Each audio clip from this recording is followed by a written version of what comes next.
the snowy mountains of Norway, a terrified woman named Sarah was running for her life. She stopped briefly to catch her breath, but a monstrous figure appeared close behind her, forcing her to run again. Just as she was about to reach her cabin, she trips and rolls down a steep hill. Before she could move, the creature catches up and brutally kills her. Days later, a group of medical students travels to the same mountains to spend their holidays in a remote cabin. Among them was Sarah's boyfriend, Vegard, who still believed she was on a skiing trip and would be joining them the following day. Despite being frustrated by the lack of phone signal in the area, the group kept themselves entertained, sliding down snowy hills and having playful snowball fights. That evening, after drinking heavily and playing games, a mysterious man knocked on the cabin door. The group hesitated but eventually let him in. As he warmed himself, he began telling them a disturbing local legend. During World War II, a battalion of German soldiers had occupied this region because of its strategic position between the UK and Russia. Under the command of Colonel Herzog, the Nazis terrorized and tortured the villagers for 3 years. When Germany's defeat became inevitable, Herzog and his men stole all the valuables from the locals and attempted to flee into the mountains. The villagers retaliated, ambushing them at night and killing most of the soldiers. The remaining Nazis, including Herzog, vanished into the mountains with the stolen treasure and were presumed to have frozen to death. Since then, it was said that an evil presence haunted this area. When he finished his story, the students laughed it off as superstition. The man, offended by their reaction, angrily warned them how real and violent death could be, then stormed off into the cold night. That night, when the strange man was eating dinner alone in his tent, he heard strange noises outside. He grabbed his gun and flashlight and stepped out, but he couldn't see anything, only faint movements in the dark. Just then, a creature lunged from the shadows and slashed his throat. He tried to crawl back into his tent, but the monster followed and finished him off. The next morning, Vegard decided to set out on a snowmobile to search for Sarah. He told his friends to call for help if he did not return by the next day. After hours of searching through the snow, Vegard came across a tent. When he looked inside, he was horrified to find the stranger's dead body, his stomach ripped open and his intestines spilling out. Nearby, bloodied footprints led away from the scene. Believing they might lead him to Sarah, Vegard followed them into the mountains. Eventually, he had to abandon his snowmobile and continue on foot, but he accidentally fell into a deep hole and was knocked unconscious. Back at the cabin, Erland accidentally found a wooden box. When he opened it, everyone was stunned. Inside were gold coins and jewelry from World War II. Excited by the discovery, the group began imagining how much the treasure could be worth. That night, after more drinking, Erland went outside to relieve himself, and a gold coin slipped from his pocket into the snow. His girlfriend Chris joined him at the outhouse, and the two began fooling around. While they were distracted, the monster found the dropped coin and picked it up. Afterward, Erland returned to the cabin, leaving Chris behind to relieve herself. She suddenly noticed a horrifying face peeking at her from the darkness. A low growl echoed around her as the creature circled the outhouse. Suddenly, the floor collapsed beneath her and she fell into a pit of filth and waste. Crying in pain and clutching her injured stomach, Chris crawled out of the pit and tried to call for help, but the others were busy laughing and listening to loud music.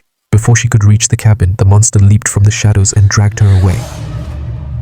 A few minutes later, Hannah turned off the music after thinking she heard something. When she stepped outside, Chris was nowhere to be found. Hannah told the others, but Martin dismissed it as another prank. He offered to go look for her with the other two men. Before they left, Hannah handed Martin a gun for protection. The three men searched around the cabin but found nothing, except for a bag buried in the snow.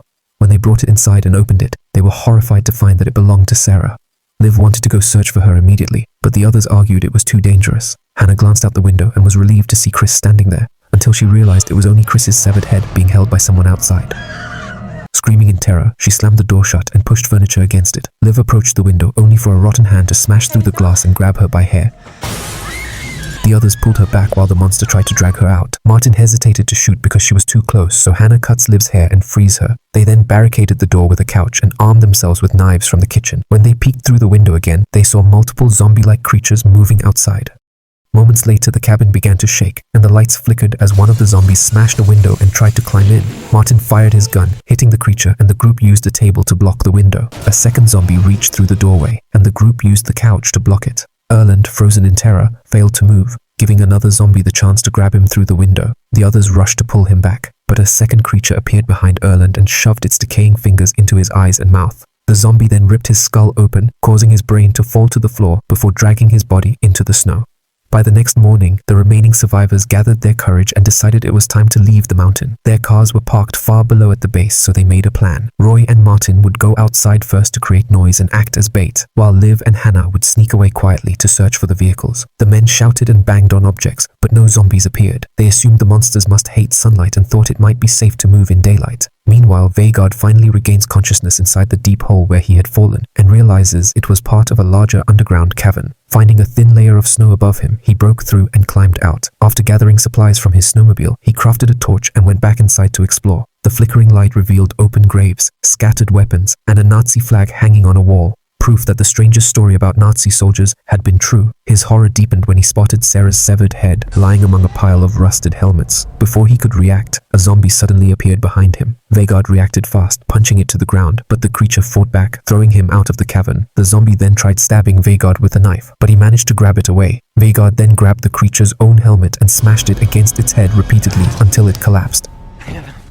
Elsewhere, Hannah and Liv were still running through the snowy woods, completely lost and uncertain of their direction. As they argued about what to do next, a zombie appeared behind them. Hannah hides behind a tree and waits for the right moment to knock the creature to the ground.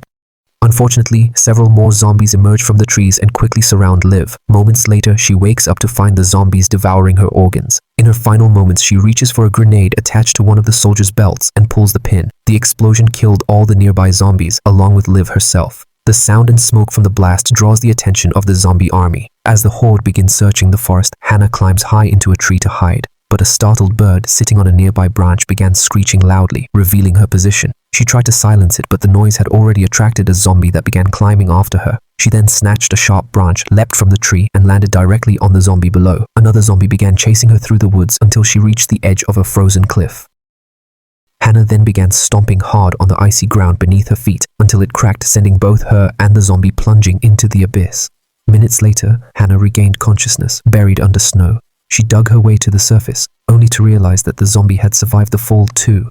Luckily, it was trapped in the snow, giving her the chance to kick its head repeatedly until it stopped moving. Meanwhile, Vegard had managed to make it back to his snowmobile. He stitched the wound on his neck using a fishing hook, then armed himself with one of the machine guns he had found in the Nazi stash. When he started the engine, a zombie tried to grab him, but was instantly decapitated by a low-hanging branch.